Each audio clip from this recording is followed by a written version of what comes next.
Hi guys, welcome back to my channel.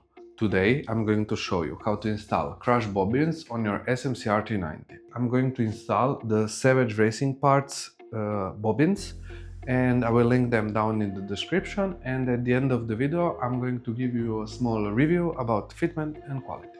Let's get into it. The kit is really well made, the machining is almost perfect. I would say that the quality is almost the same as the OEM ones.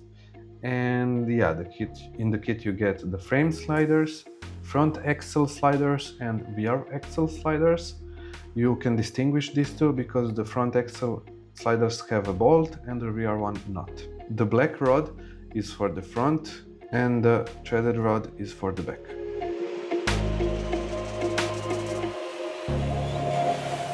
First, remove this bolt.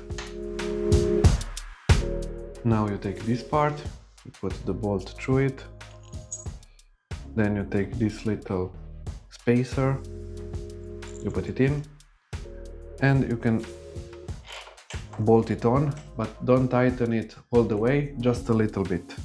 Remove the other bolt.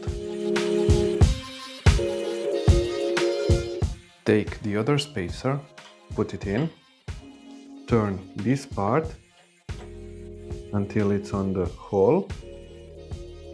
Then you can put in the other screw.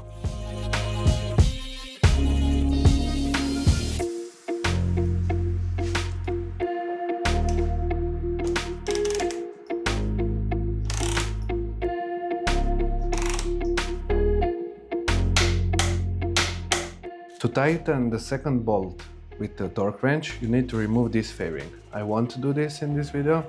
I will use just a hand tool. Using the supplied bolt and the supplied spacer, put them inside the slider and then apply some medium strength Loctite. Just bolt it in to 25 Newton meters. This side is done and now you can do the same thing on the other side. Next we are going to do the front sliders.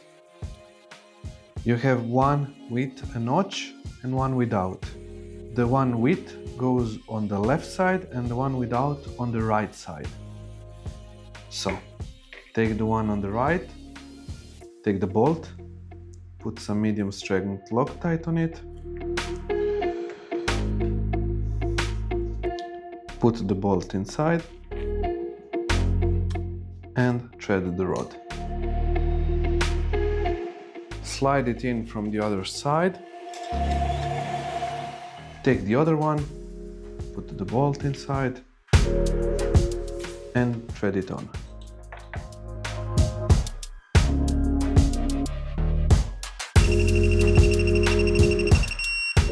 Let's install the rear sliders. The one that is machined empty goes on the right side and the other one on the left side. Take the threaded rod, put it in, a little bit of Loctite, put the nut on,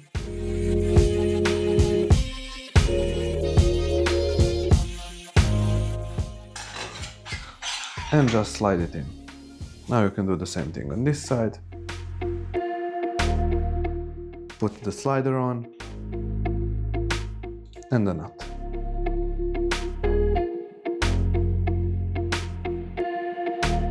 So guys, we finished. It took me around 15 minutes for everything. The fitment is really good. The only tricky part is the upper bolt of the frame slider. You need to remove this fairing if you want to use the torque wrench on it. In this video I didn't do it because my wrist is the torque wrench. I can really recommend them because the quality is really good, especially for the price. And I really hope to never test them. So thanks for watching. Like, comment, subscribe. See you in the next one. Bye. Ciao.